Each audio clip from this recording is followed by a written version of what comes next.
Bonjour. La semaine dernière, nous avons prouvé que si on a un ensemble A, un sous-ensemble d'un groupe abélien fini et de densité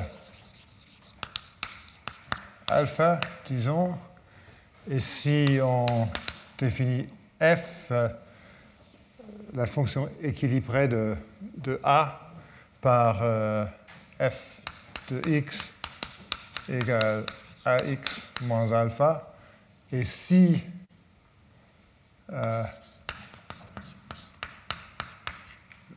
norme U3 de f, on a prouvé quelque chose d'un peu plus général que ça, mais si la norme f U3 est suffisamment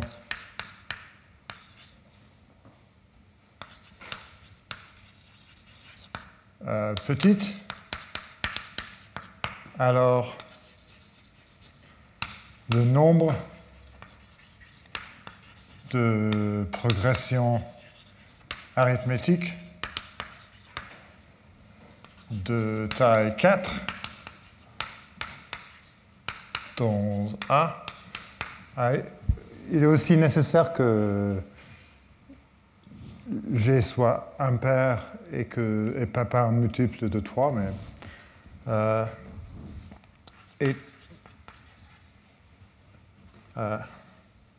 à peu près alpha puissance 4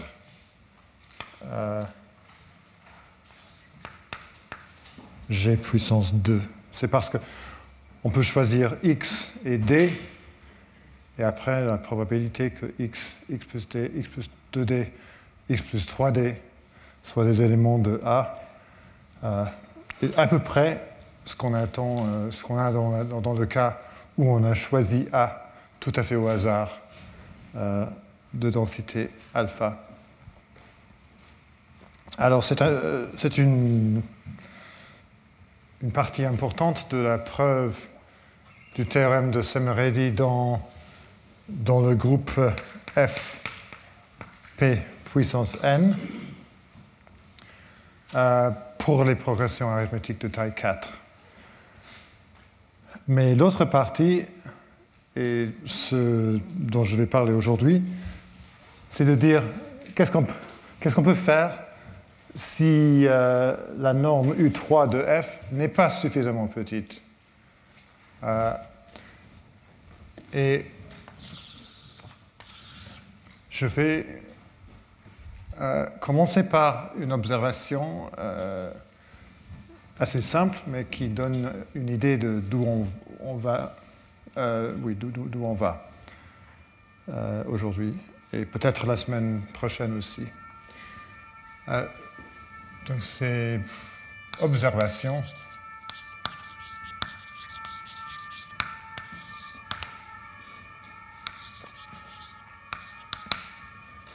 Soit P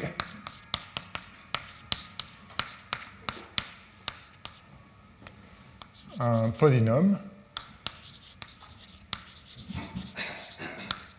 de degré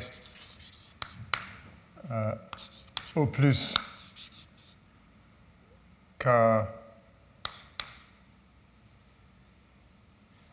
moins 1 et soit f de x égale oméga p puissance p de x. Et je vous rappelle que oméga p égale e puissance 2 pi sur p.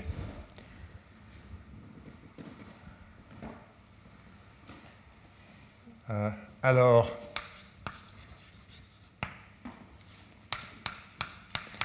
la norme UK de f égale 1. Et 1 est le maximum possible parce que les valeurs de f, les valeurs absolues de f sont tous 1, donc on ne peut pas avoir quelque chose de plus... Oui, vous avez une question ? Oui, donner un exemple de polynôme comme cela? Un exemple. OK. Oui, parce que c'est un polynôme de n variables. Alors, c'est peut-être... Il faut... Donc, si, par exemple, P... Si on veut un polynôme quadratique, on peut prendre, par exemple, x1, x2, plus x3, x4, plus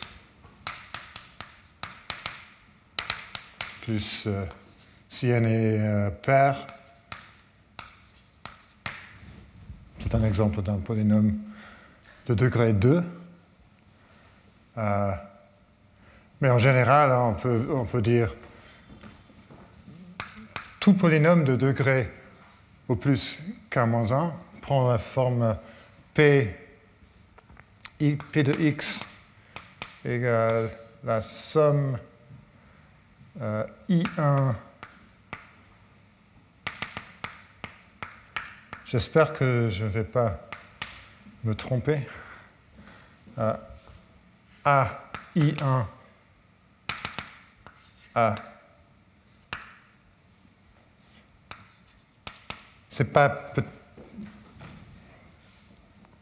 C'est une façon un peu bizarre parce qu'il y aura des répétitions, mais il y a une choix. Si I1 égale I2, j'ai AI1, AI2 et j'ai des choix, mais ce n'est pas très important. X1, non, XI1. Qu'est-ce que je veux dire? Non, c'est pas...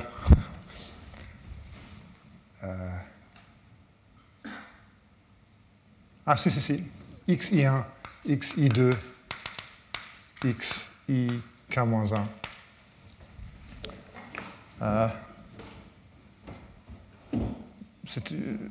C'est une façon un peu artificielle de l'écrire, mais...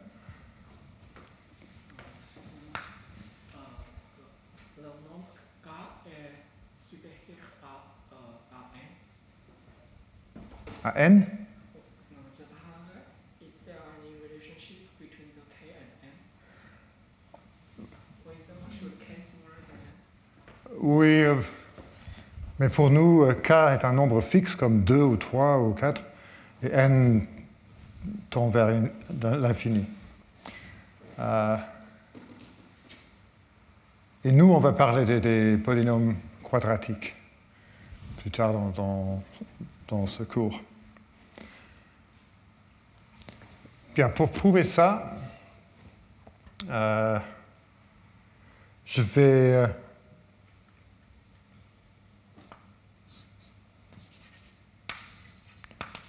pour chaque A dans fp puissance n et chaque application f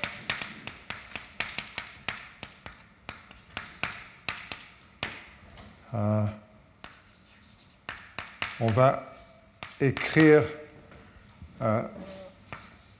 delta majuscule A de f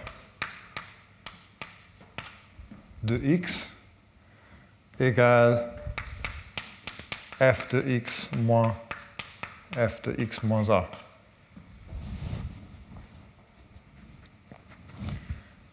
Et je vous rappelle que la semaine dernière, j'ai défini delta a de f de x pour une application de fp puissance n jusqu'au nombre complexe égale f de x moins a conjugué. Et on voit que si f de x égale oméga p puissance p de x, alors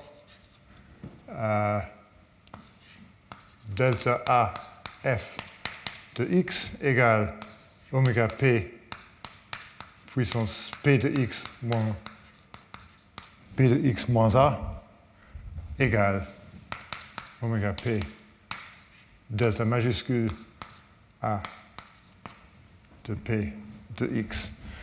Alors, delta minuscule ou delta partiel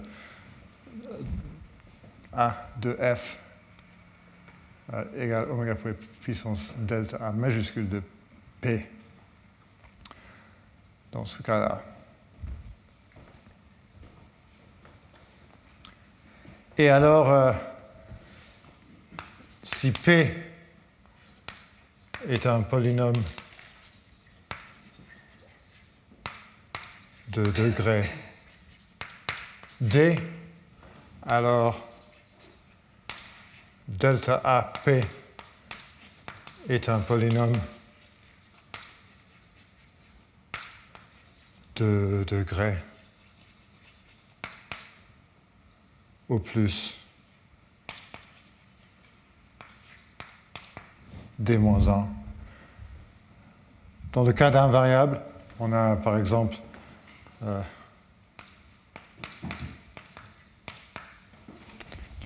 x au cube moins x moins a au cube. Le terme en x au cube, il y a une constellation et on n'a que les parties quadratiques, linéaires et constantes. Et c'est la même chose pour des polynômes de plus d'invariables. C'est un exercice, je pense que je ne vais pas prouver ça, parce que c'est assez simple. Et c'est un bon exercice si on veut comprendre les polynômes de n variables. Alors, et donc,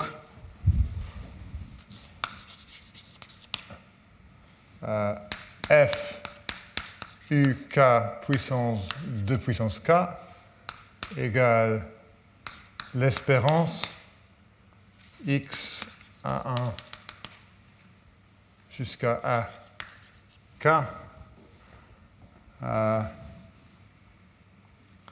delta A1 delta AK f de x égale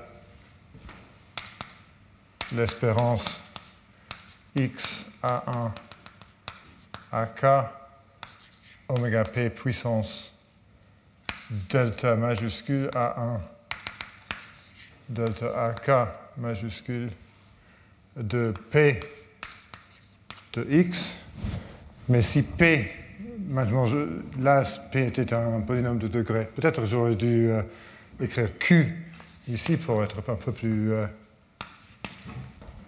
plus clair. Maintenant, je reviens vers le polynôme ici. Donc, P est un polynôme de degré au plus K-1, donc delta A1 jusqu'à delta AK, P de X est 0. Parce que si j'avais AK-1, j'aurais un constant et après, une fois de plus, j'arrive à 0. Ou un polynôme de degré moins 1 égale 0. Et donc, tout cela égale 1. Parce que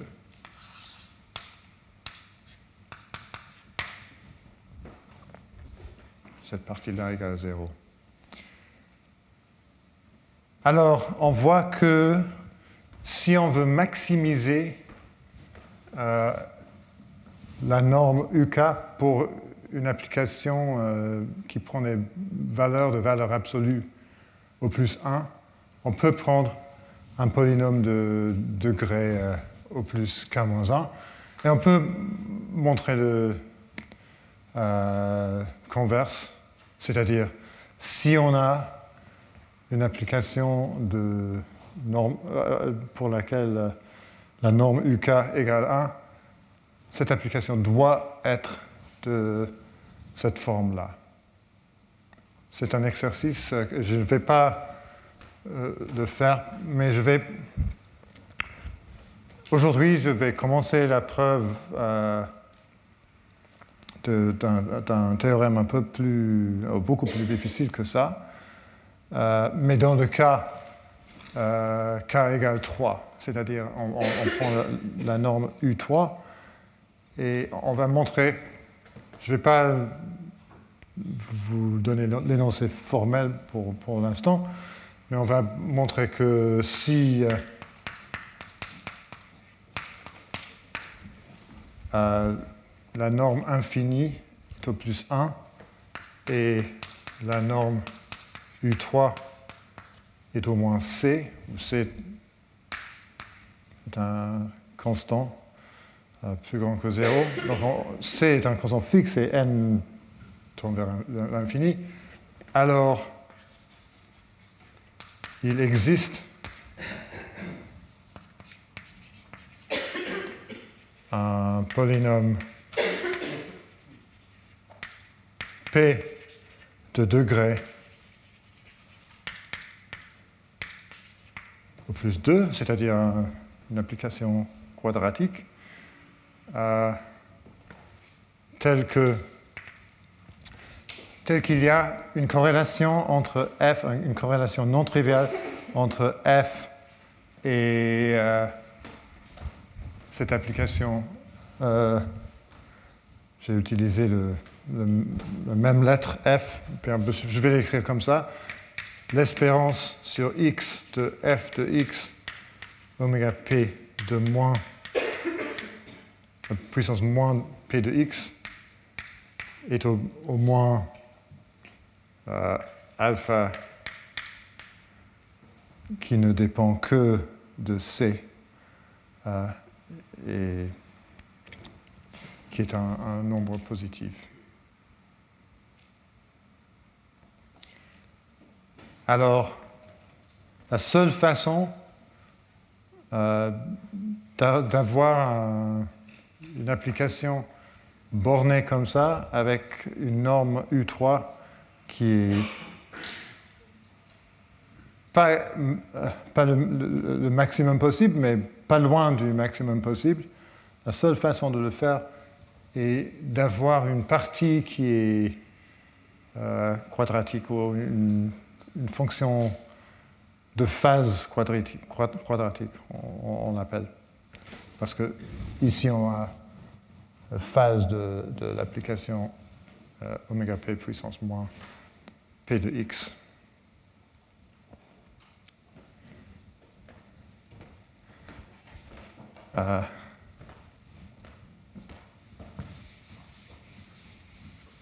Il y a beaucoup d'étapes. La preuve a beaucoup d'étapes, dont 2 sont des théorèmes que j'ai donnés dans mon cours de l'année dernière, que je vais vous donner les énoncés, mais pas les preuves aujourd'hui. Je vais discuter un peu de leur importance, des choses comme ça. Mais pour commencer, alors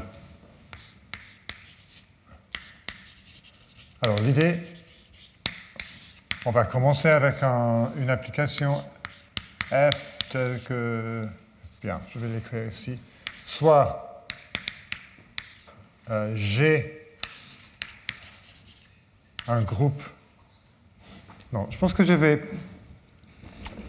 un choix ici. Soit je peux présenter, il y a, entre les résultats que je vais présenter ici, il y a certains qui sont valides pour tout groupe abélien infini, et d'autres qui sont pour lesquels j'ai besoin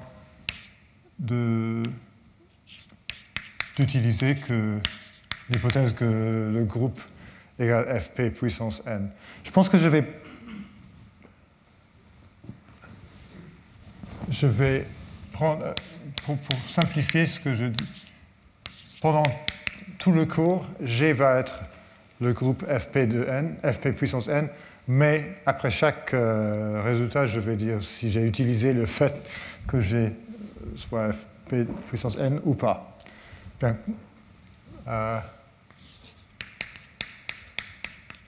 Alors, pour cette proposition, je ne vais pas l'utiliser, mais pour la notation, c'est convenable. et soit f g au complexe, une application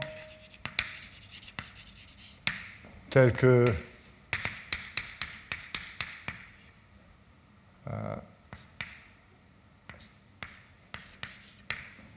une application bornée telle que la norme U3 est au plus C. J'aurais dû dire soit C un constant plus grand que 0, un constant positif. Alors,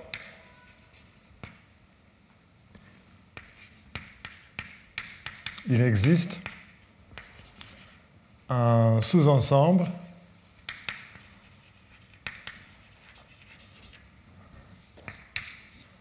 B de G de densité C1. Je vais en parler un peu plus dans un moment, tel que est une application phi de B à Fp puissance n, tel que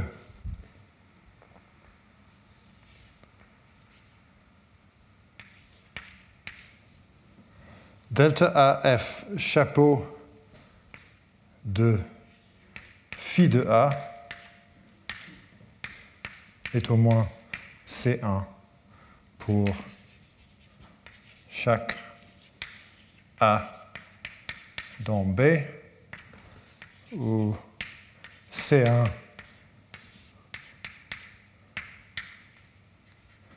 égale C puissance O de 1, c'est-à-dire C1 va être quelque chose comme C puissance 4 ou C puissance 10, ou juste une puissance de C. Bon, c'est un autre nombre réel et la dépendance sur C est une dépendance polynôme.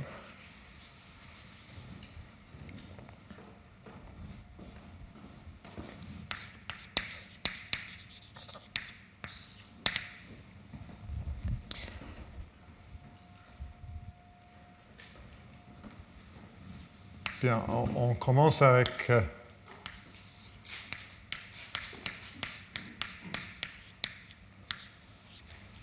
la définition de la norme U3 de F.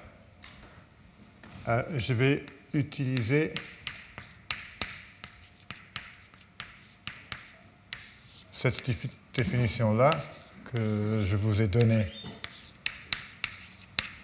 la semaine dernière. Et je vais la réécrire comme ça.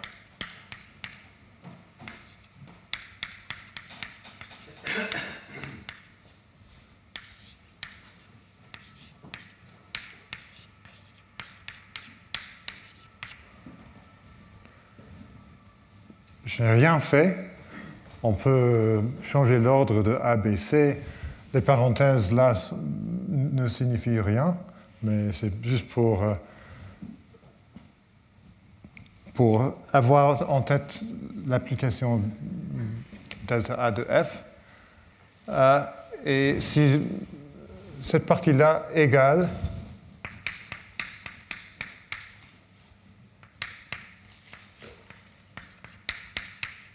la norme U2 puissance 4 de delta A de F, par définition. Et on a vu que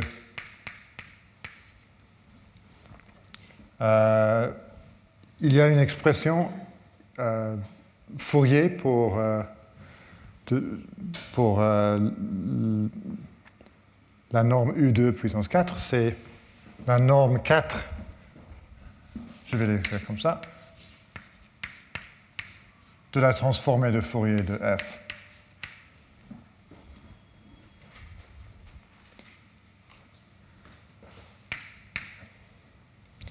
Et ça est au plus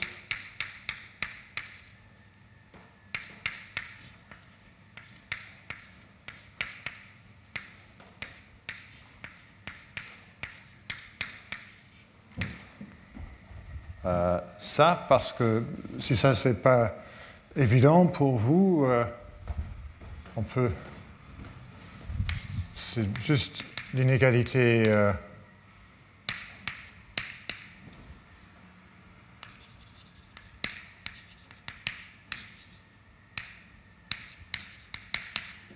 L'inégalité là.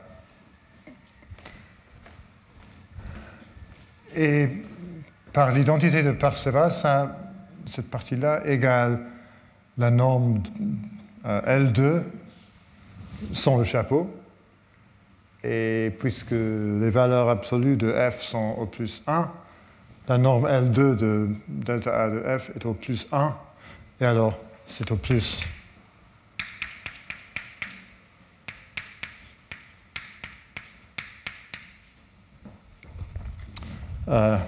Au carré.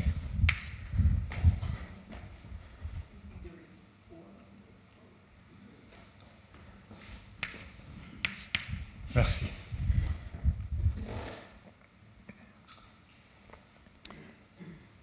Et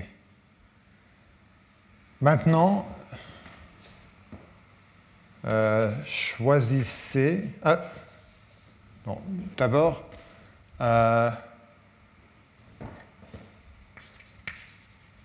Alors, le nombre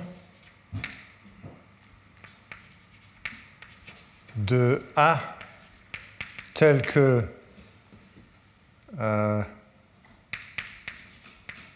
delta A F chapeau infini au carré est au plus et au moins, c'est-à-dire, je veux dire, C puissance 8 divisé par 2 est au moins C puissance 8 sur 2 multiplié par la taille de G. Et là aussi, moi je connais très bien des arguments comme ça. Si ce n'est pas tout de suite évident, pour prouver quelque chose comme ça, il ne faut que se dire si c'était faux, il y aurait moins de C puissance 8 sur 2 valeurs de A telles qu'on a cette inégalité-là, et on arriverait, pour chaque valeur, on aurait peut-être que la norme infinie égale 1, mais c'est que pour C puissance 8 sur 2, et on arriverait à prouver facilement que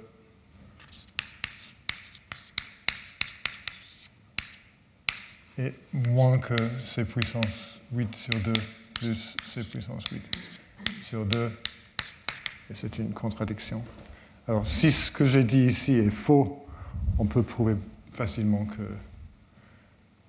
cette inégalité-là est fausse aussi. Et donc, soit B, l'ensemble de A, tel que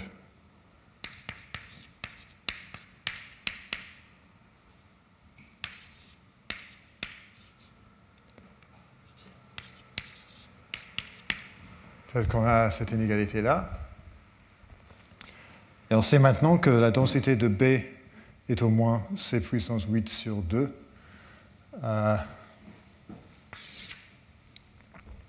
Et pour chaque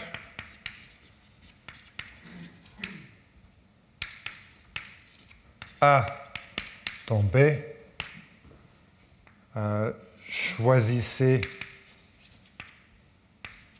phi de A tel que delta A F chapeau de phi de A valeur absolue égale le maximum.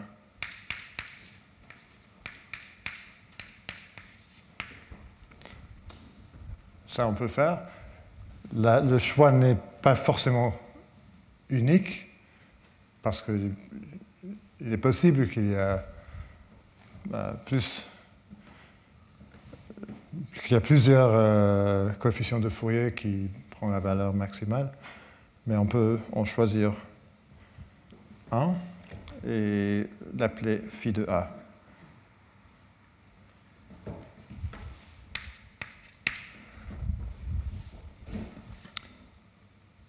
Et maintenant, c'est fini.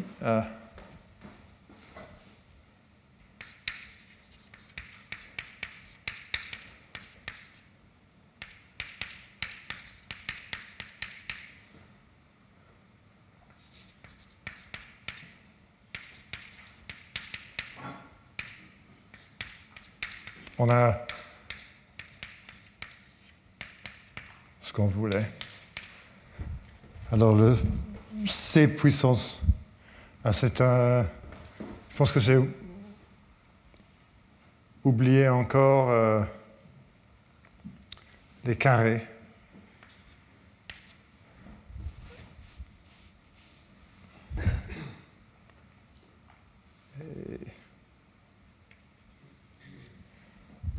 Mais ça ne change rien. Sauf que cette C1-là peut, si on veut, être plus grand que le C1-là, mais ce n'est pas très important.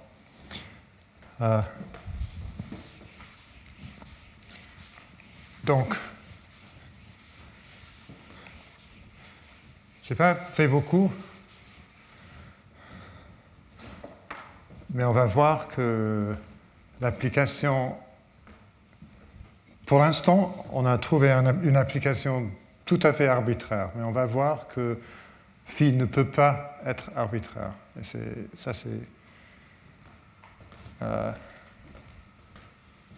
c'est là où la preuve devient intéressante.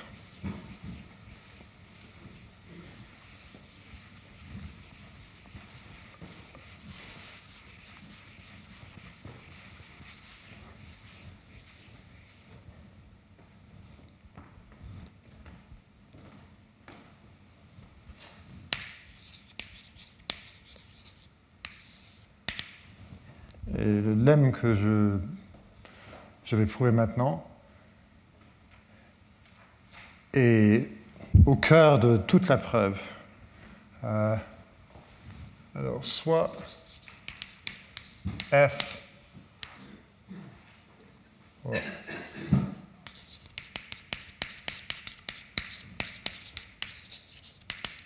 Et comme j'ai dit avant, je n'ai pas utilisé le fait que G égale l'hypothèse que G égale Fp puissance n, et ici aussi, je ne vais pas l'utiliser. Et soit F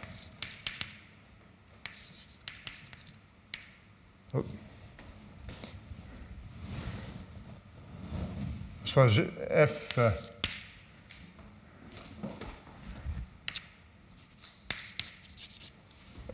B sous-ensemble de G et phi de G vers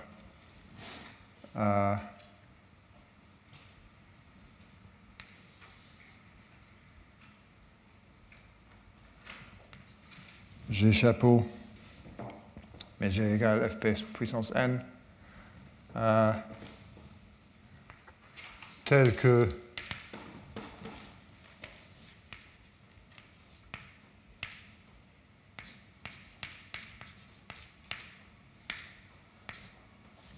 la densité de B est au moins C1 au moins C1.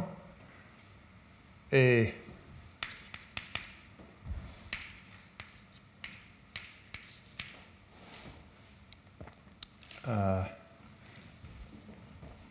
delta A, F, chapeau de phi de A, à valeur absolue au moins C1 pour chaque A dans l'ensemble B. Alors, ce qu'on a obtenu dans la proposition, alors le nombre de quadruplés x, y, z, w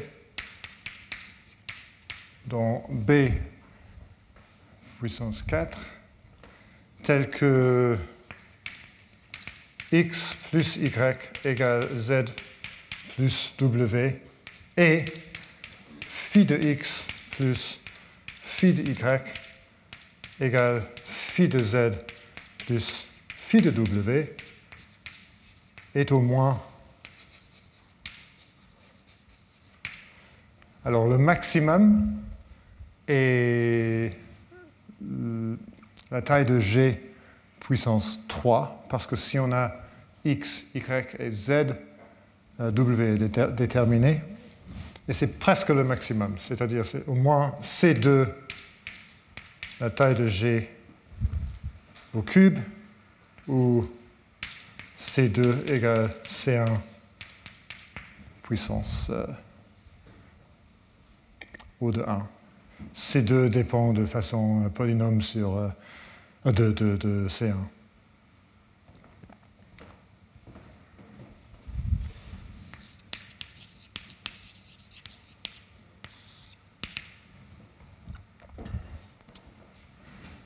Il y a beaucoup de preuves différentes de ce lemme. Je vais vous donner une preuve qui utilise l'inégalité de la norme de boîte que j'ai présentée la semaine dernière. Alors, on commence avec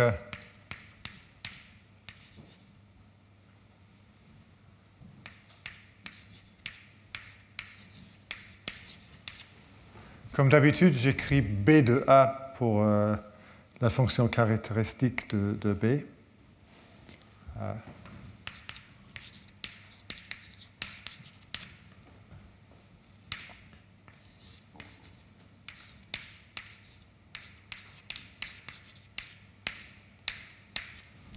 Je vais commencer avec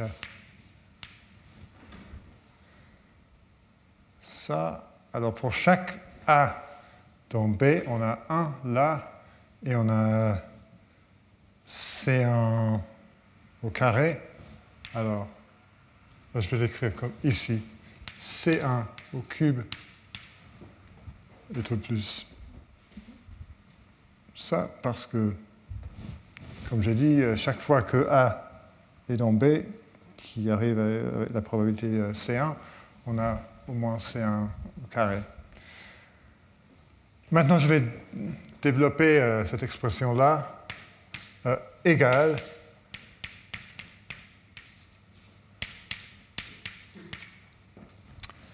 peut-être que je vais le faire dans 2 étapes. Alors, on a quoi là? On a l'espérance sur x de f de x moins a conjugué oméga p de moins phi a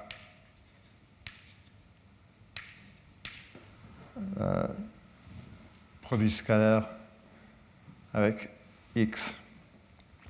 Et là, il paraît que j'utilise l'hypothèse que G égale fp puissance n, mais je ne l'utilise pas de façon importante. J'aurais pu écrire les caractères comme ça, mais ça, c'est un peu abstrait. Je pense que c'est plus facile à comprendre si c'est un exercice de réécrire la preuve pour prouver le résultat plus général pour tout groupe abélien infini. Mais je pense que c'est plus facile à comprendre si je présente ce cas spécial. Bien, je vais développer la valeur absolue carrée, l'espérance sur A de BA, l'espérance de X et Y, f de X moins A, f de Y moins A, oméga P puissance moins phi de A, produit scalaire avec X moins Y. Alors j'ai fait ce qu'on fait toujours, on prend l'expression avec un X et on prend l'expression avec un Y et on peut, mais tout ce qu'on a avec l'Y est conjugué. Et maintenant, je vais changer de variable. Alors, X moins A va être Z et X moins Y va être B. Si on fait ça, on a l'espérance sur B, X et Z. B. Alors A égale X moins Z. Et on a f de X. X moins A égale Z. Y égale X moins B. Et Y moins A égale Z moins B. Et j'espère que j'ai de la place. J'ai pas de la place. Je vais effacer ça. Moins de phi de X moins Z et X moins Y égale à B.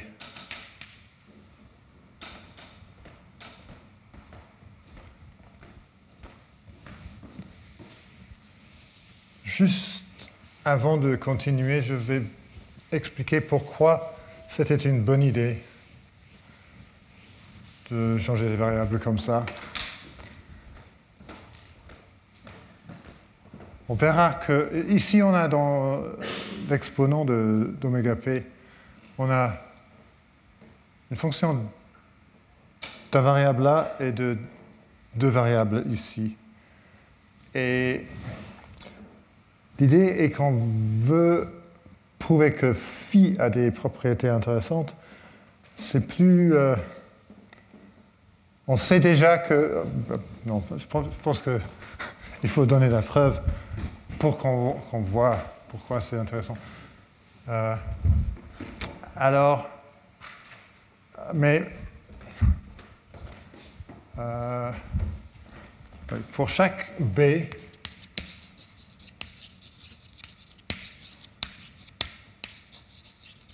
soit GB de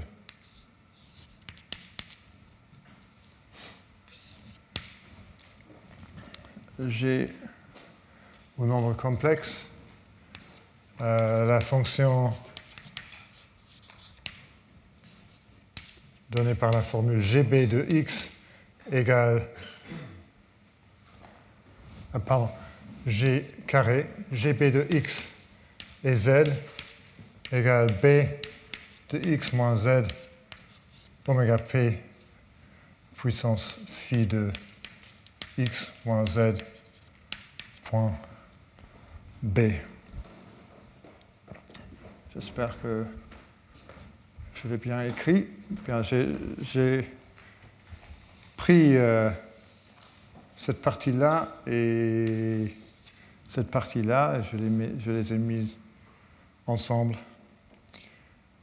pour avoir une fonction GB. Et GB, pour chaque B, GB est une fonction de deux variables, X et Z. Et ici, on voit que chaque terme là ne dépend que d'un des deux variables. Ici, on a X, ici, on a Z, ici, on a X, ici, on a Z. Avant le changement de variable, ce n'était pas le cas. On avait... bon, c'est un peu... Si on n'avait pas changé de variable, on aurait déduit que la fonction x moins y a une norme de boîte qui est grande, mais on le sait déjà. Mais comme ça, on va avoir de l'information sur la fonction phi. Alors,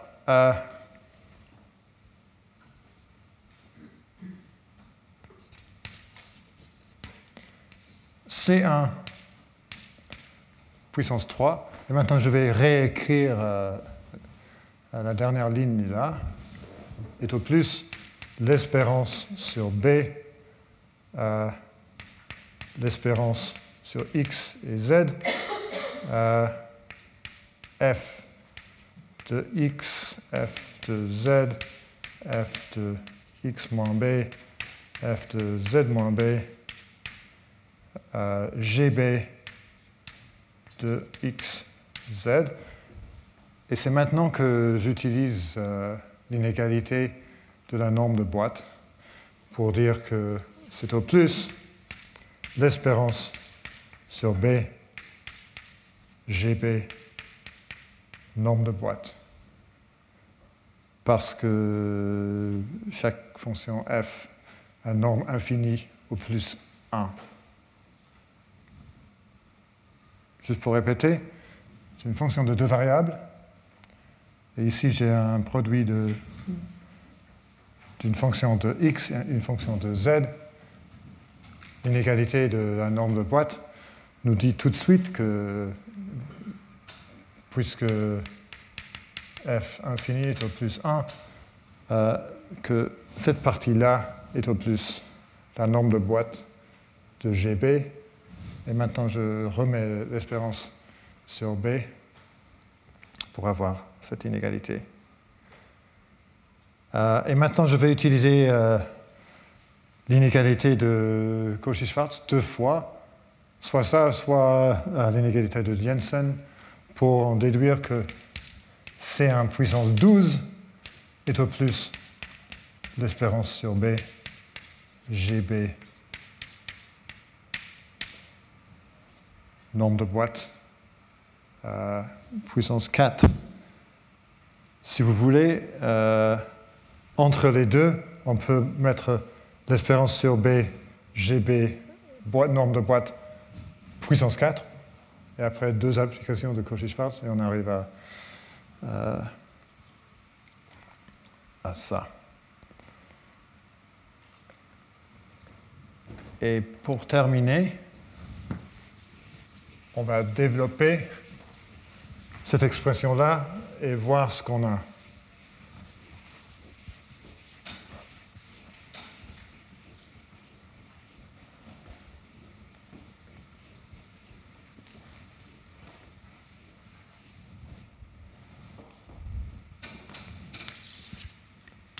Égale l'espérance sur B, l'espérance sur X, X', Z, Z', la norme de boîte puissance 4 de cette application-là. Je vais écrire tout, X moins Z, X moins Z', X' moins Z, X' moins Z', oméga P puissance phi de X moins Z moins phi de X moins Z', moins phi de x' moins z plus phi de x' moins z', et tout ça, point B.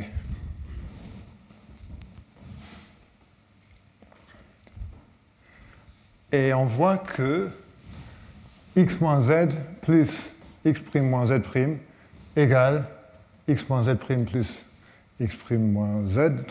Donc on a un quadruplet additif ici aussi. Donc on peut changer de variable.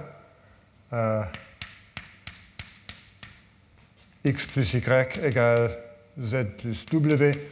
Le x et le z ici ne sont pas les mêmes qu'en haut. B de x, b de y, b de z, b de w. L'espérance sur b, oméga b puissance phi de x plus phi de y moins phi de z moins phi de w. J'ai un peu changé l'ordre des termes là-bas. Point B. Et cet terme-là, si phi de x plus phi de y moins phi de z moins phi de w n'égale pas 0, alors quand on prend l'espérance de ça, point B, on a 0. Et sinon, si on a 0, on a 1. Et donc, c'est l'espérance x plus y égale z plus w, b de x, b de y, b de z, b de w, 1 phi de x plus phi de y égale phi de z plus phi de w. C'est-à-dire, si on choisit par hasard x, y, z et w tels que x plus y égale z plus w dans G, la probabilité que x, y, z et w soient des éléments de B et phi de x plus phi de y égale phi de z plus phi de w est au moins C1 puissance 12, c'est-à-dire C1 puissance O de 1. Et donc, on a fini. La preuve est terminée. Je pense que je vais rien écrire, je l'ai expliqué.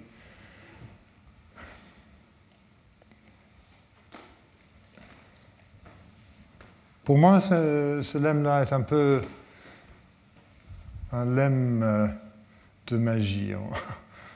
On commence avec une hypothèse qui nous dit quelque chose sur les coefficients de Fourier des fonctions delta A de f, et on arrive à une conclusion assez intéressante et surprenante qui nous dit que l'application phi n'est pas linéaire, mais il y a beaucoup de linéarité. C'est-à-dire, souvent, quand x plus y égale z plus w, on a la propriété que phi de x plus phi de y égale phi de z plus phi de w. Et on va voir que cette linéarité qu'on a souvent, on peut l'utiliser pour trouver de la vraie linéarité. On va voir qu'il y a une application linéaire, psi, ou affine, psi, telle que phi égale psi sur un sous-ensemble dense de G, de fp puissance n. Ce n'est pas du tout évident, mais c'est ce qu'on va... on va commencer à le faire. Peut-être que je vais le faire, je vais le compléter aujourd'hui, mais je vais l'utiliser la semaine prochaine, je crois. Donc je pense que c'est un bon moment pour avoir une petite pause de 5 minutes. Je vais recommencer à 11 heures ou juste après. Bien, je vais recommencer. J'ai fait deux petites erreurs ici. J'ai mis un conjugué là qui n'était pas que j'aurais pas dû écrire. Et quand j'ai défini GB, j'ai oublié le moins. On appelle une puissance moins phi de x moins zb. Et alors, ça change un peu, mais pas beaucoup. Ici, il faut aussi un moins et un moins. Et je pense qu'après, c'est fini.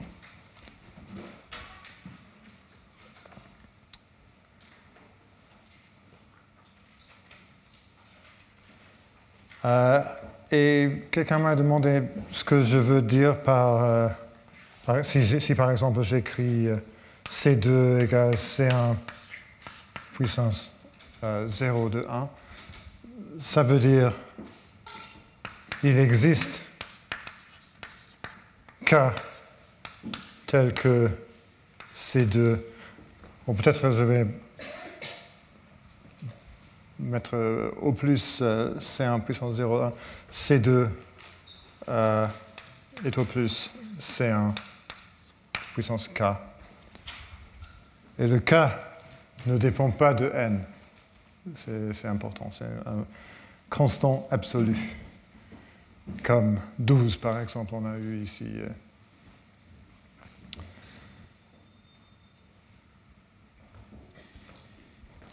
Bien, qu'est-ce qu'on va faire avec tous ces quadruplés additifs? On va utiliser un lemme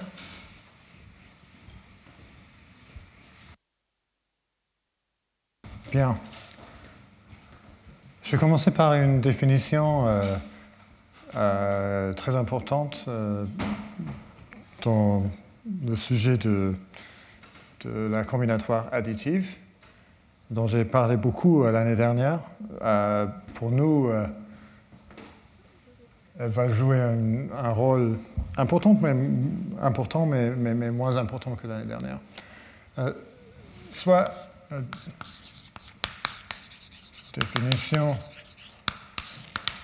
soit j'ai un groupe abélien fini, et soit A, un sous-ensemble de G.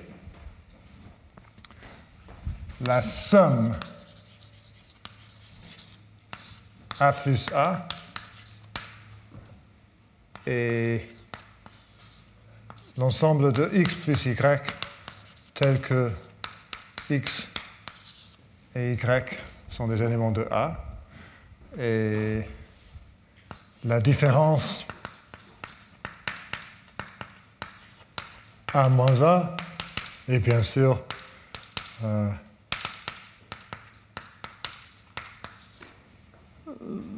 l'ensemble de x moins y.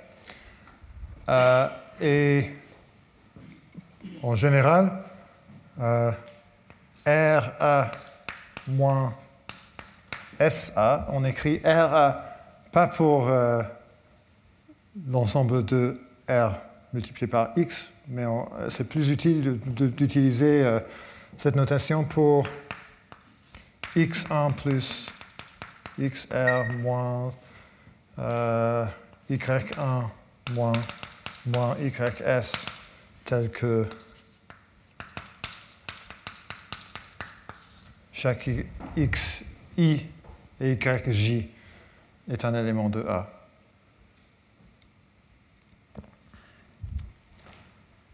Il y a beaucoup qu'on peut dire sur le sujet des tailles, des sommes et choses comme ça. Nous, on va utiliser un théorème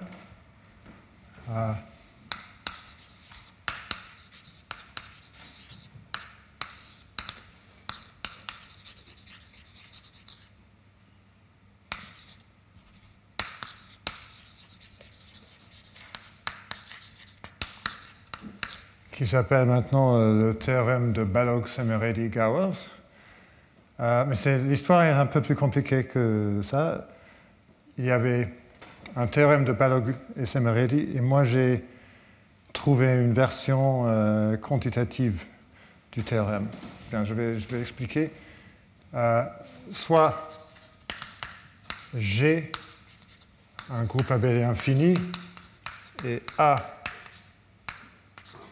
un sous-ensemble de G tel que la taille de A égale N.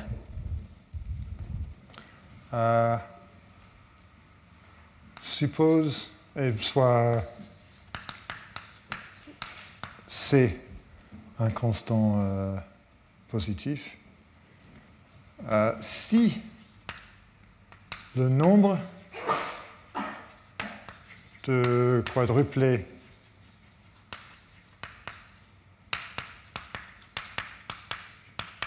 dans A tel que x plus y égale z plus w est au moins c multiplié par la taille de A au cube. Et je vous rappelle que c'est le maximum parce que si on a x, y et z dans A, il n'y a qu'une possibilité pour W. Alors,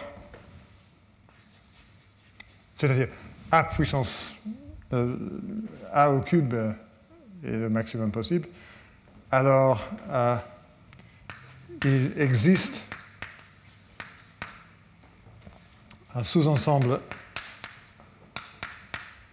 A' de A tel que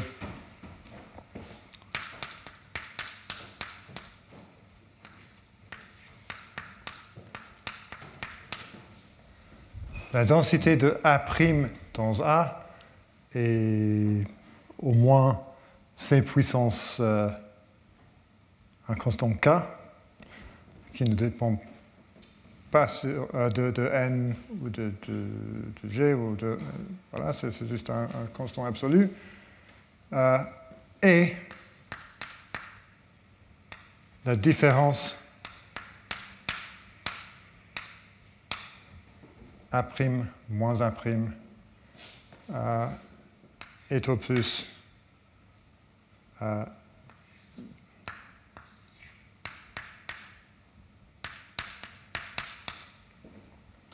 C puissance moins 0 de 1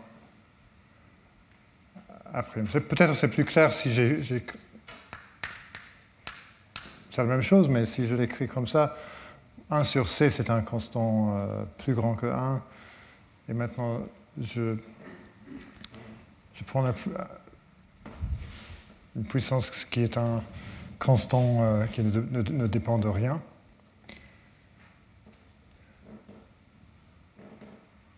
Il n'est pas très difficile de montrer que si on a un ensemble tel que la différence n'est pas beaucoup plus grande que l'ensemble soi-même, alors il y aura beaucoup de quadruplés additifs comme ça.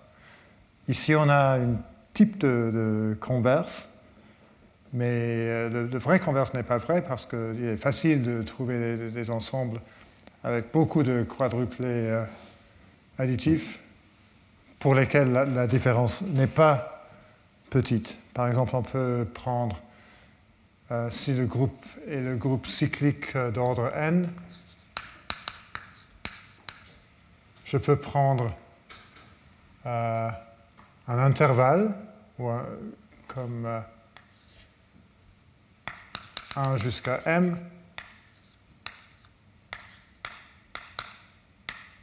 union B, où B est choisi tout à fait au hasard. G peut être infini. Je vais effacer le mot fini là. G est un groupe abélien.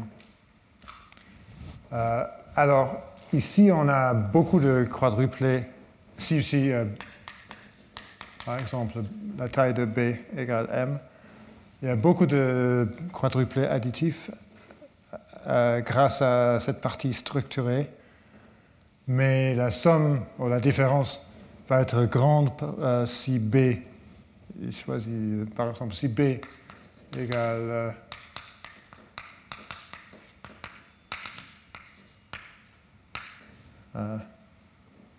là, toutes les différences seront différentes.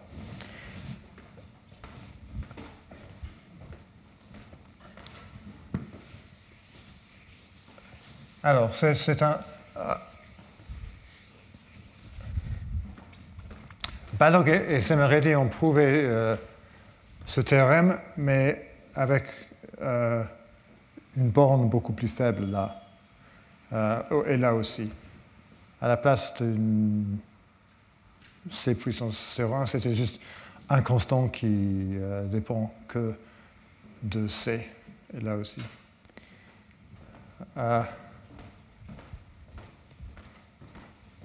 Je vais peut-être vous donner quelques exercices pour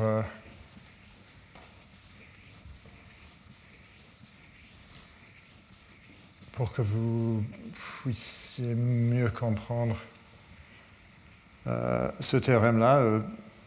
Pas la preuve, mais le théorème. Mais maintenant, un deuxième théorème que dont je vais vous donner que l'énoncé, qui est très utile et que j'ai prouvé l'année dernière, c'est le théorème de Plünecker.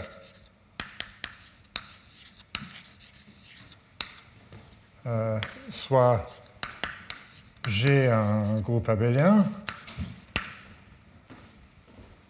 et soit A un sous-ensemble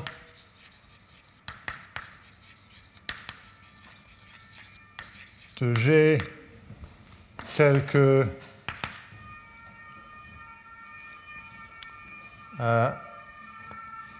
A plus A est au plus à taille au plus C fois la taille de A, ou A moins A à taille au plus C fois la taille de A. Et il y a une version plus générale où on a deux ensembles ici, deux ensembles différents, mais pour nous, ça suffira. Et alors, pour chaque R et S, les entiers positifs, RA moins SA à taille au plus C puissance R plus S fois la taille de A.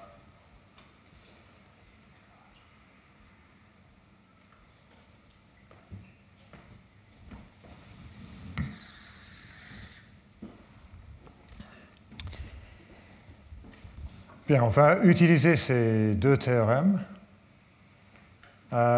pour dire quelque chose quand on a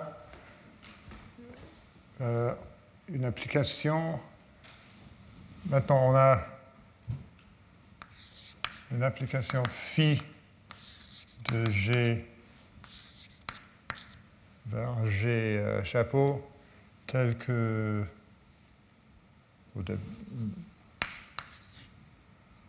le nombre de x, y, z, w tel que x plus y égale z plus w et phi x plus phi y égale phi z plus phi w est grand. Et on veut dire quelque chose là-dessus.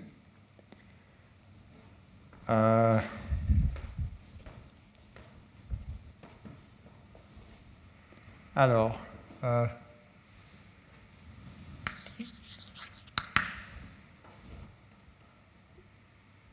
non, je pense que je vais recommencer de façon plus formelle. Alors, soit G égale Fp puissance n, et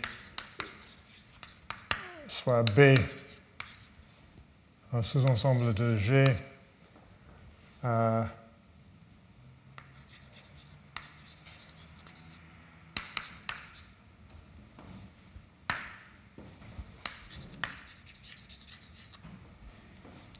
de densité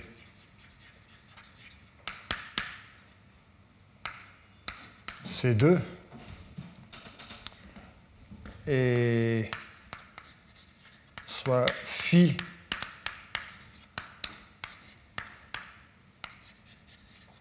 une application telle que le nombre de x, y, z, w tel que x plus y égale z plus w et phi x plus phi y égale phi z plus phi w est au moins C2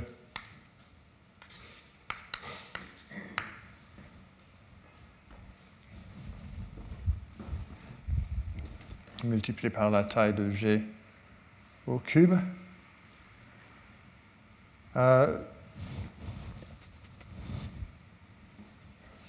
Maintenant, je vais définir gamma.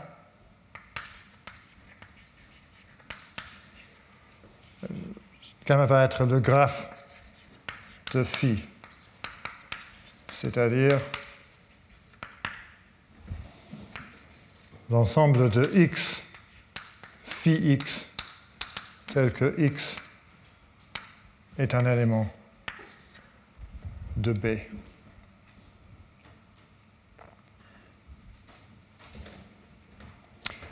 j'ai fait ça parce que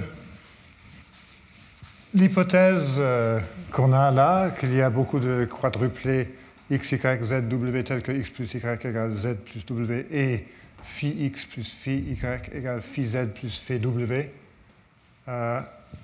c'est exactement, ça nous dit exactement que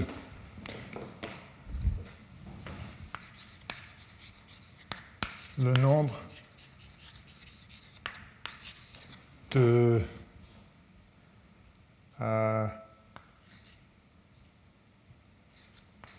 quadruplés additifs. Je n'ai pas défini ce que je veux dire par un quadruplé additif. Je veux dire un quadruplé ABCD tel que A plus B égale C plus D. Le nombre de quadruplés additifs dans gamma est au moins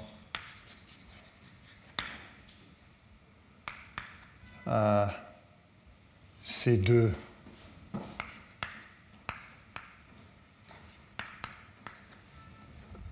la taille de G au cube, qui est au moins C2 la taille de gamma au cube. Parce que gamma est le graphe d'une application, donc le nombre d'éléments ne peut pas... La taille de gamma égale la taille de B, qui est un sous-ensemble de G. Alors, on a un ensemble de tailles... on a exactement l'hypothèse dont on a besoin pour le théorème de Balog, Semerelli, Gowers. Alors, par le théorème BSG, gamma a un sous-ensemble gamma prime de taille au moins C2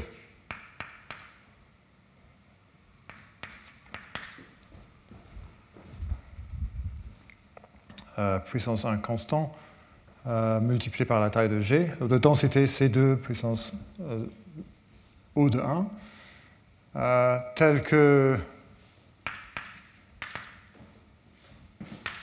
la différence gamma prime moins gamma prime est au plus C2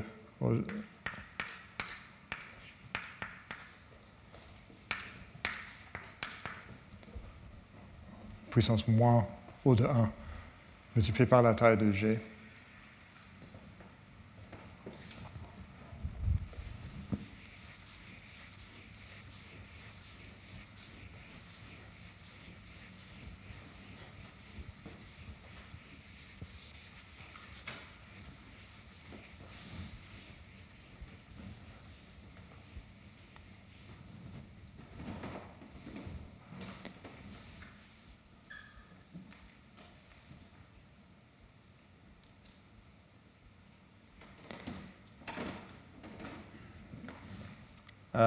Et par le théorème de Plöneke,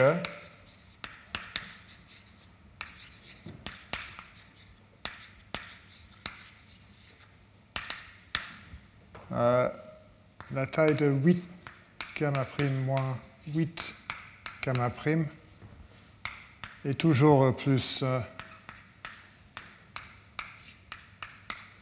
ça.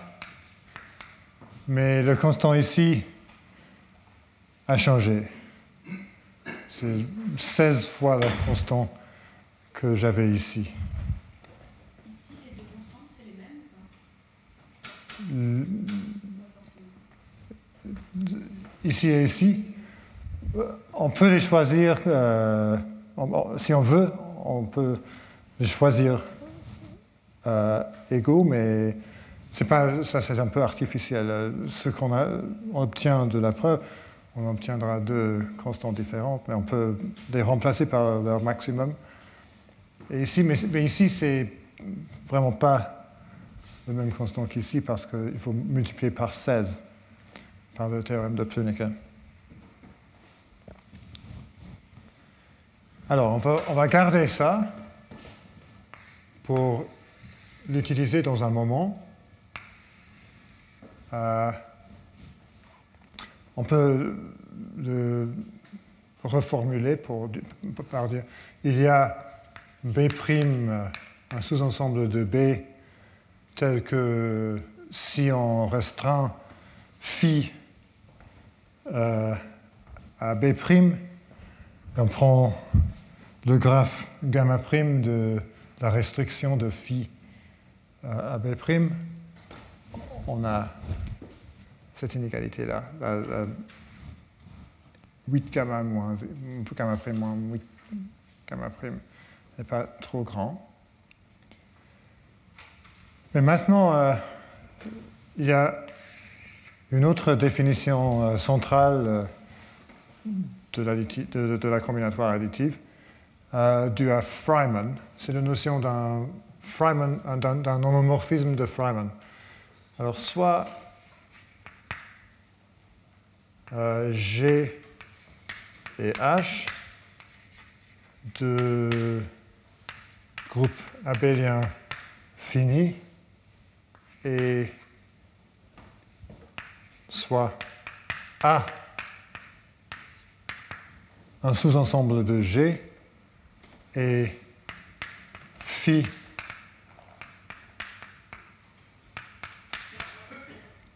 une application de A à H.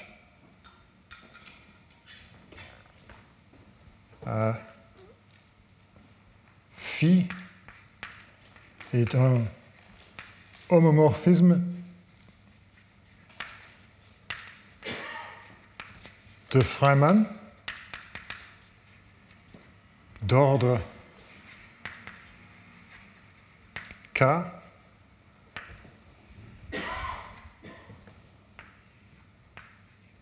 si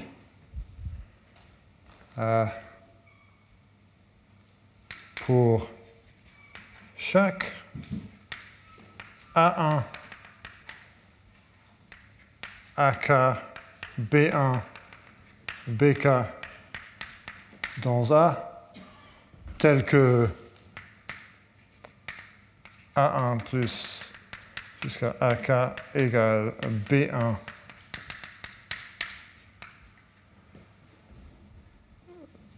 jusqu'à BK, on a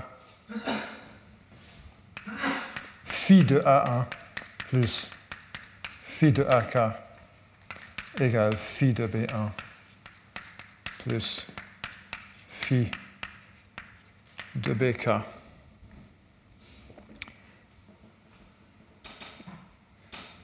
Alors, ce qu'on a à ce moment est un ensemble B tel qu'il y a beaucoup de... Quand K est 2, il y a beaucoup de choix de A1, A2, B1, B2, tel qu'on a cette implication-là, mais pas tous les choix. Et on va obtenir un homomorphisme sur un sous-ensemble de B.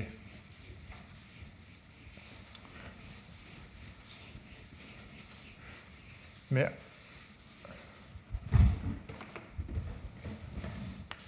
si phi a un inverse psi de phi a,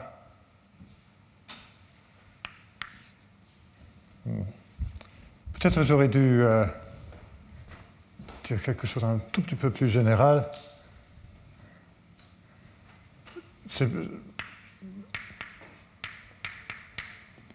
Juste pour définir la notion d'un isomorphisme de Feynman, je vais prendre deux sous-ensembles. Un sous-ensemble de G, un sous-ensemble de H. Mais ça ne change pas. Et maintenant, je peux parler de...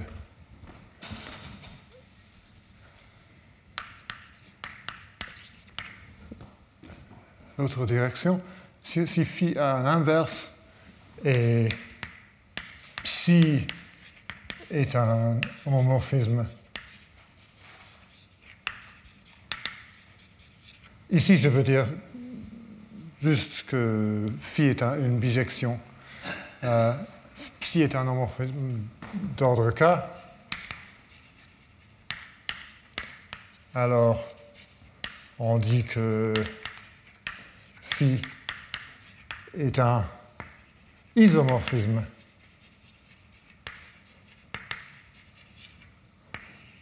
de Feynman d'ordre K.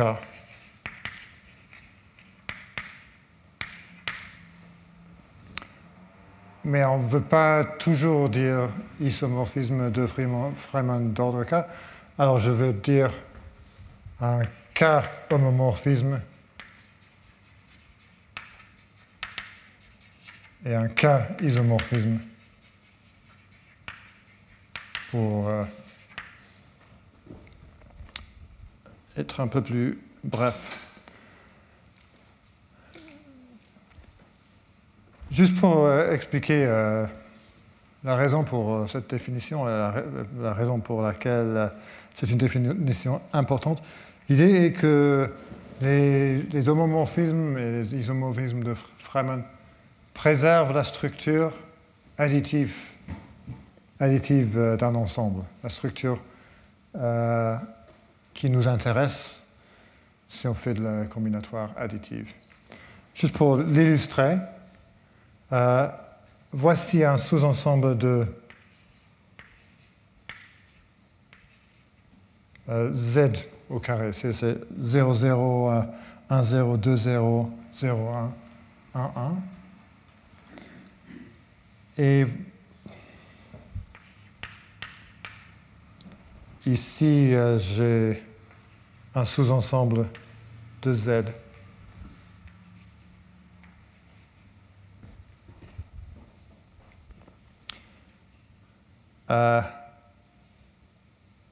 les deux ensembles ont, d'une certaine façon, la même structure. On a que ça, ce point-là, moins ce point-là, égale à ce point-là, moins ce point-là. On a ce point-là, moins ce point-là, égale à ce point-là, moins ce point-là. Et il y a une correspondance.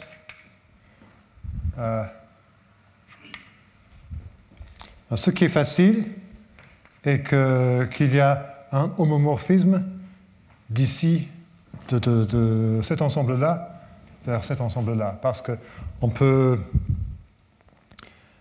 si c'est 0 là, on peut, si c'est V, on a 1, 0 et 0, 1, on peut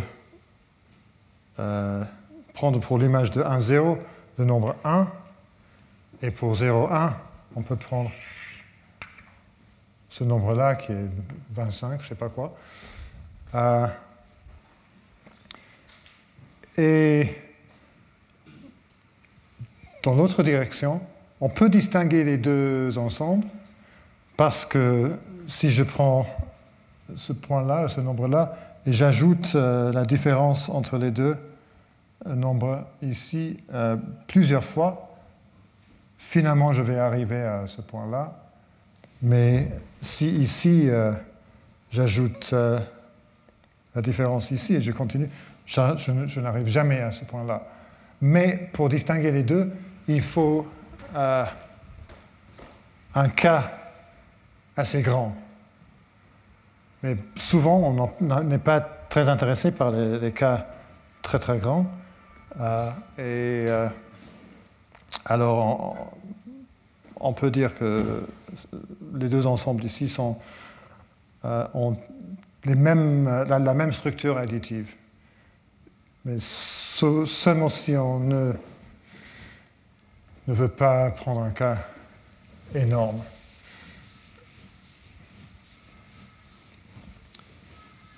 Et je vais juste prouver deux ou trois faits pour illustrer la définition.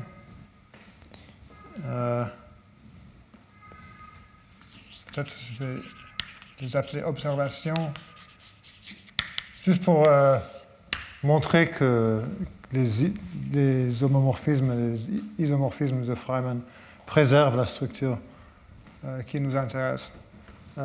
Si A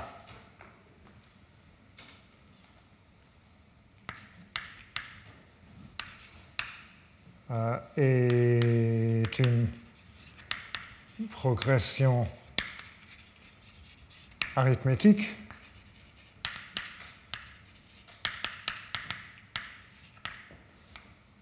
et phi de A est un homomorphisme. Quand je dis homomorphisme, sans rien dire, sans dire que l'ordre est K, je veux dire que c'est un homomorphisme d'ordre 2.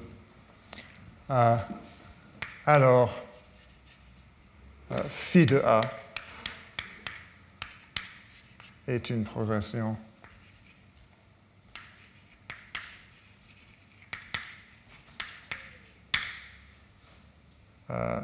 sauf, bien, on va voir, ça peut être une progression arithmétique dégénérée. Chaque point est le même point. Si on a un isomorphisme, ça doit être une vraie progression arithmétique.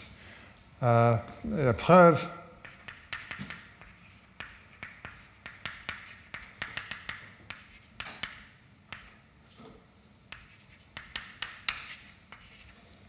si A égale cet ensemble-là, alors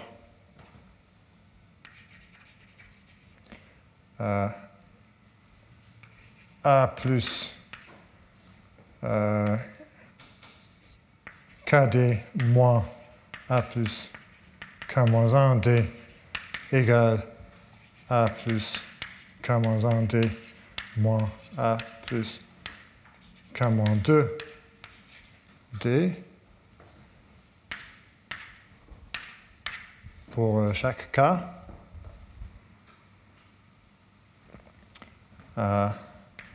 Et donc, phi de A plus KD moins phi de A plus K moins 1 D égale phi de A plus K moins 1 D moins phi de A plus K moins 2 D pour chaque K plus grand que 2. Et donc, la différence entre phi de A plus D et phi de A égale la différence entre phi de A plus 2D et phi de A plus D, etc. Et alors, phi de A plus D, phi de A plus M-1 D est une progression arithmétique.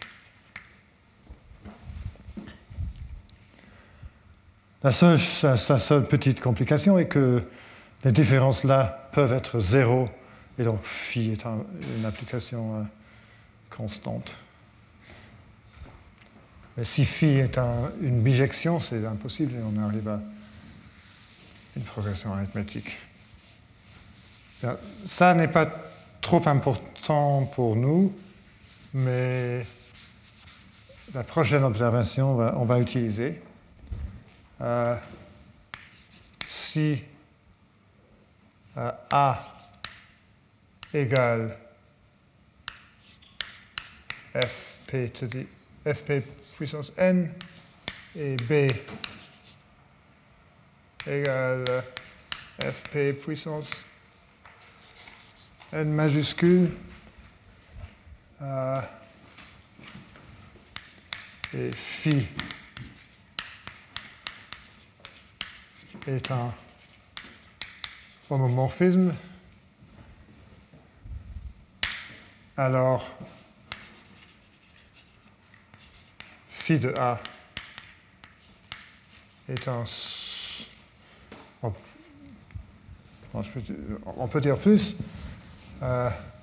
Phi est une application affine. C'est-à-dire c'est une application linéaire plus un constant.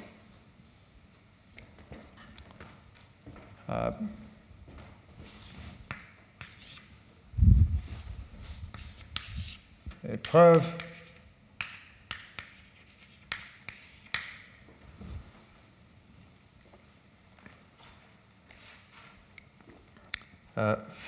Phi de x moins phi de 0 plus phi de y moins phi de 0 égale phi de x plus y moins phi de 0 pour chaque x, y élément de fp puissance n. Pourquoi? Parce que si on ajoute 2 fois phi de 0 aux deux côtés, on arrive à phi de x plus phi de y égale phi de x plus y plus phi de 0. Et ça, c'est vrai parce que x plus y égale x plus y plus 0. Et donc, par hypothèse, on a égalité. Et alors, si on définit psi de x par phi de x moins phi de 0, psi est additif. Bon, additif parce que c'est une application additive, c'est-à-dire psi de x plus y égale psi de x plus psi de y. Et maintenant, c'est un exercice de prouver que les applications additives sur fp puissance n sont linéaires. Je vais esquisser, mais sans rien écrire. On choisit la base standard de fp puissance n. Une fois qu'on sait les valeurs de phi de E1 jusqu'à phi de En, on a les valeurs de phi de 2E1 parce que par l'additivité, 3E1, etc. Et une fois qu'on a tous les multiples scalaires dont il y a un nombre fini, pour chaque EI, on peut utiliser l'additivité, un argument facile par récurrence pour montrer que les valeurs de phi de E1 jusqu'à phi de En déterminent l'application et l'application est linéaire. Je vais laisser ça.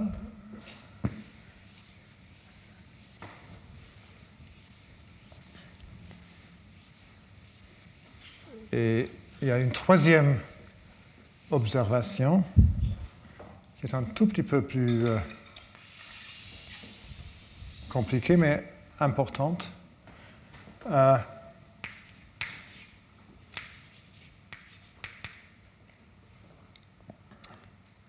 Soit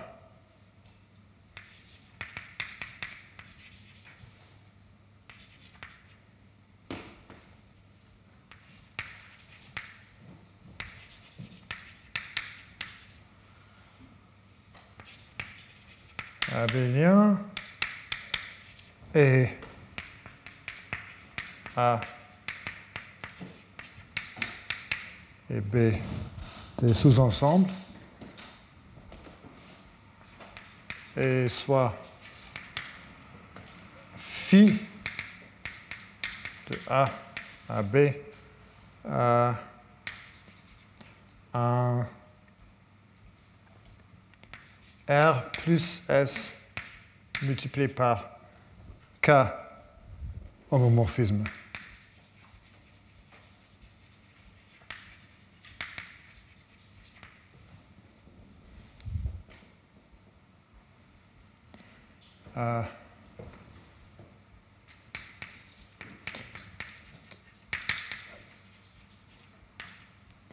Je vais définir une application psi de RA moins SA à RB moins SB par psi de A1 plus AR moins A1' moins AS' égale. Alors, qu'est-ce que je peux écrire ici? Il n'y a vraiment pas beaucoup de choix. Je vais écrire phi de A1 plus phi de AR moins phi de AR plus A'1 moins phi de AS'. Mais quand j'écris quelque chose comme ça, il faut vérifier qu'on a une application qui est bien définie. Parce qu'il y a beaucoup de choix, il peut y avoir beaucoup de choix. Il y a d'autres choix de A1 jusqu'à AR moins A1 moins A1' moins AS' qui nous donne la même somme et différence. Il faut vérifier qu'on a la même valeur à l'autre côté. Et ça, on a grâce à l'hypothèse qu'on a, on n'a pas besoin d'un R plus S multiplié par K homomorphisme, juste un R plus S homomorphisme, ça va suffire, parce que si on a un R plus S homomorphisme, si jamais j'ai B1 jusqu'à BR moins B1 prime jusqu'à BS prime qui égale ça, on peut réarranger tout et on arrive à quelque chose comme A1 plus AR plus B1 prime plus BS prime égale B1 plus BR plus A1 prime plus AS prime. Et grâce à l'hypothèse qu'on a un R plus S homomorphisme, on peut en déduire que phi de A égale phi de tout ça, et on réarrange encore une fois pour dire que ça égale la même chose quand on remplace chaque A par un B. Alors, cette application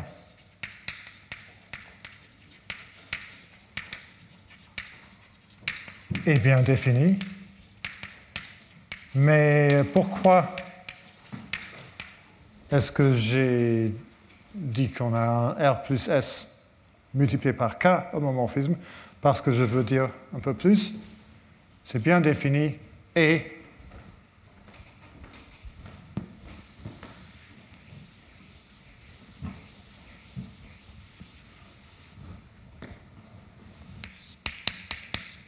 elle est un K homomorphisme.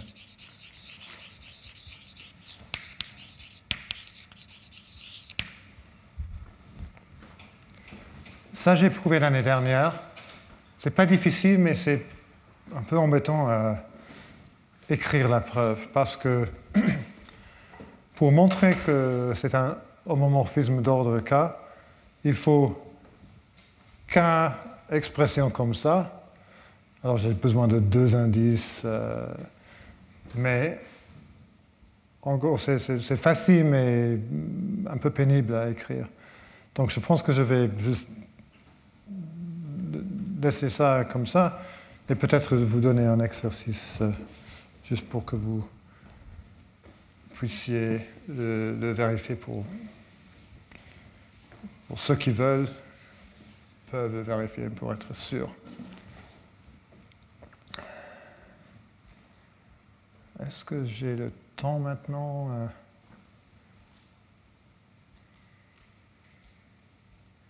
Je ne suis pas sûr d'avoir le temps de vous donner... Bien, je vais au moins le constater. Alors,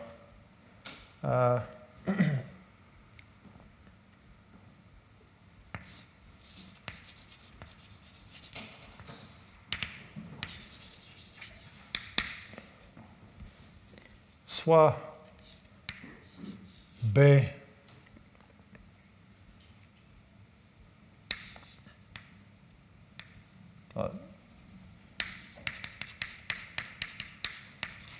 G va être Fp puissance n.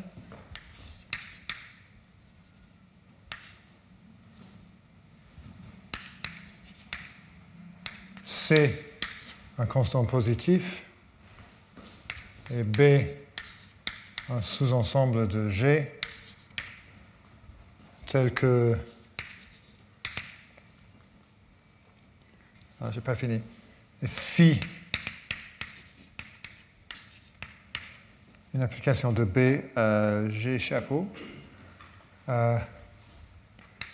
tel que le nombre de x, alors pardon, tel que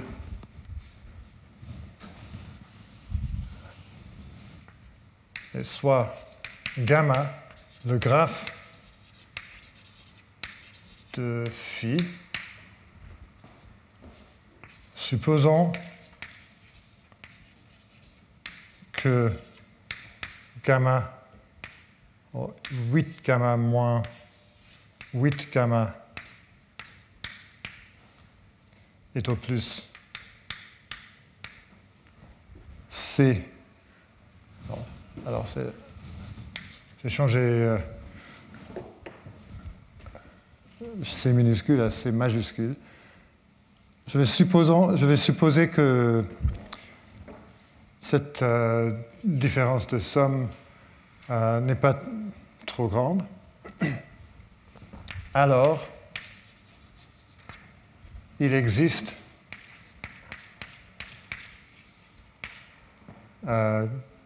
gamma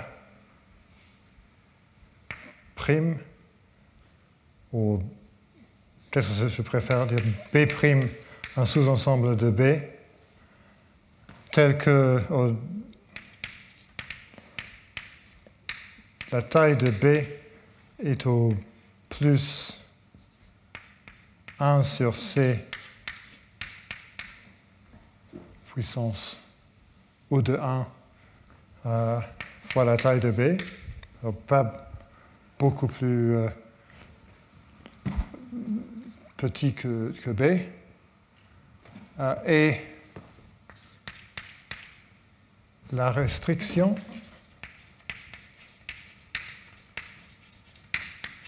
de phi à B' est un 8 homomorphisme. Alors, on va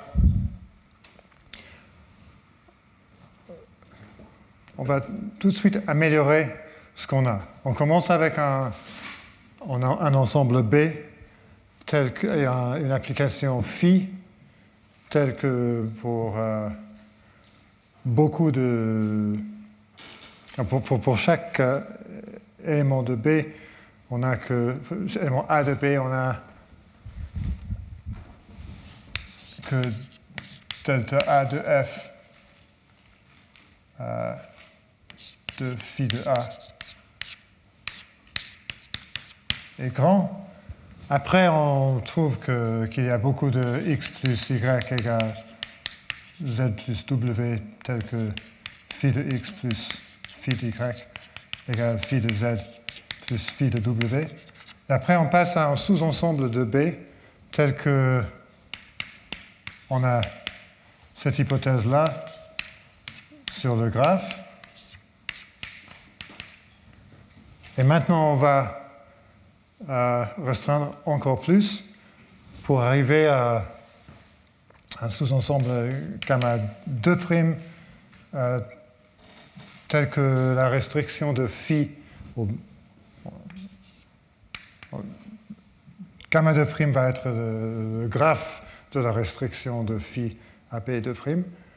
Mais cette restriction-là va être un homomorphisme, c'est-à-dire chaque fois qu'on a A1 égale plus A8 égale A9 jusqu'à A16 dans B double prime, on aura aussi phi de A1 plus phi de A8 égale phi de A9 plus phi de A16. Pour commencer, on avait juste pas mal de quadruplés comme ça. Et maintenant, pour chaque fois qu'on a cette égalité-là, on a l'égalité-là. Et on a souvent cette égalité-là. Ça, c'est pas trop difficile à prouver. Et donc la structure s'améliore, et s'améliore, et s'améliore. Et finalement, on va arriver à un sous-ensemble de... On va montrer la semaine prochaine que 2B' moins 2B' contient un sous-espace de Fp puissance n qui est assez grand. Et quand on a un sous-espace, on peut utiliser cette observation-là pour prouver qu'il y a une partie de phi qui est linéaire. C'est un peu plus compliqué que ça, mais je vais vous donner les détails la semaine prochaine. Et après, on peut utiliser la linéarité d'une partie de phi pour trouver des conséquences intéressantes. Mais tout ça, c'est pour la semaine prochaine.